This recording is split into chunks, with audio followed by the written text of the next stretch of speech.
Hey guys, so this is my little rendition of how to add two fractions. And I have here an example, 5 over 36 plus 1 over 120. So this is a problem that comes up a lot in different areas of math. And so it's a skill that, with given enough practice, really is doable. So I'm going to do two different ways to do it. One is the traditional method, which is to find prime factorizations, but then there's kind of another method, which I'd like to also cover. So 5 over 36 plus 1 over 20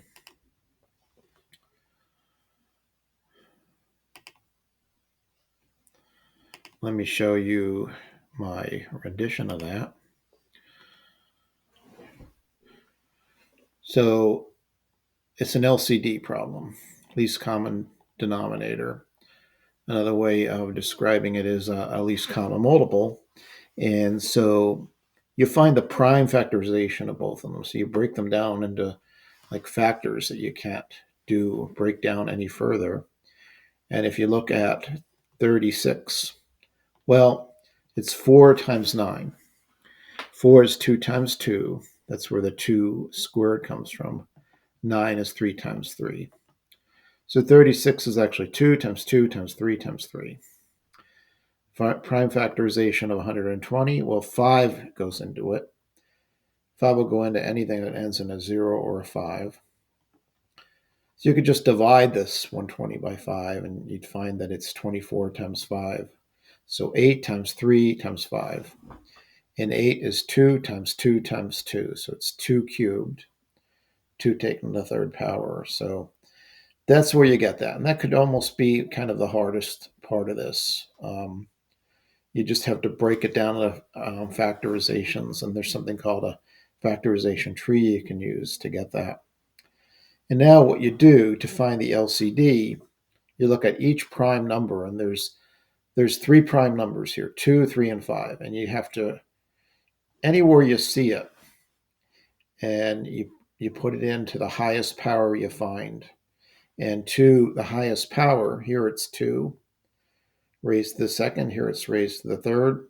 So 3, 2 to the 3, that's 3 is the highest power. And 3, here it's raised to the second, here it's raised to the first.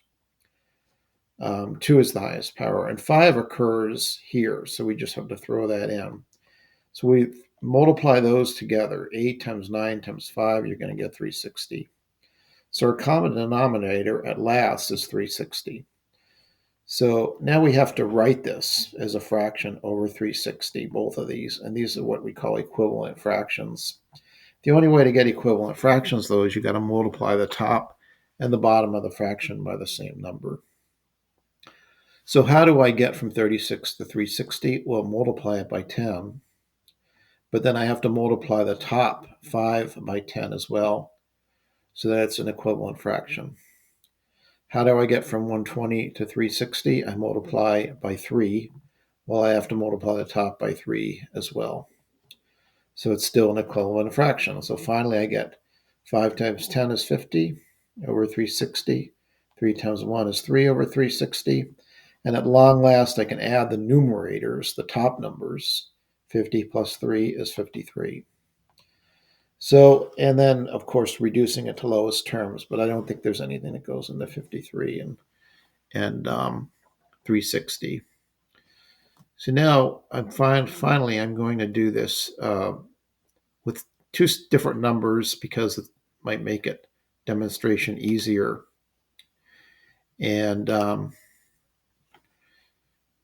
what I'm going to do is I'm going to find, this is method 2, and what it is you just kind of go off the definition. It's a least common multiple.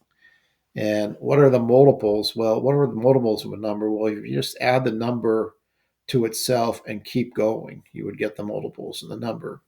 So what you do is you take your 2 numbers, 36. In this case, I'm doing 1 over 36 plus 5 over 24. And I'm going to go and I'm going to look at what are the multiples. I want the least common multiple. So I'm going to go and I'm going to start taking the multiples of these 2 numbers. And so what I do is I just start adding 36. 36 plus 36 is 72. And let me now do 24. And 24 plus 24 is 48. And, well, what's 48 plus 24? 72. And so I stop when the numbers, and let me put a little line here between them, when the numbers in both lists are the same. Because they're multiples, this 72 must be a multiple of 36 and 24. So I might have to go further. I might have had to go further. I mean, I could have added 72 plus 36 and so on. And I could have kept going, but you stop. These are all when you get this, because there may be many common multiples, but I want the smallest one. And then I think, well, how many times 36 is 72? Well, I had to go twice here. This is the first occurrence of it, and this is the second. And here I had to go 3 times for 24. So those are the numbers I've got to multiply by to get my equivalent fractions. So I've got to multiply the 36 by 2. And so that means I've got to multiply the top by 2 as well. And I've got to multiply 24. So 5 over 24, I've got to multiply the 24 times 3. That means I've got to multiply the 5 times 3 as well. And now what I'm going to get is, I'm going to get 1 times 2 is 2 over 72. 5 times 3 is 15 over 72. And finally, I can add my 15 and my 2, and I get 17 over 72. That's the second method. And for many, I guess if the numbers aren't, if this list doesn't go on too far, this can actually be a better method to do it. So that's the only other issue that you have to do is you may run into, if there's a common factor in the top and the bottom in most of these algebra courses, they like you to have it in quote unquote lowest terms. But since 17 is a prime number, they don't have 17 and 72 don't have any common factors. So that's it for now. And leave a comment, give me some feedback. Let me know if this is helping or not. And perhaps I'll see you in the next one if I do another one.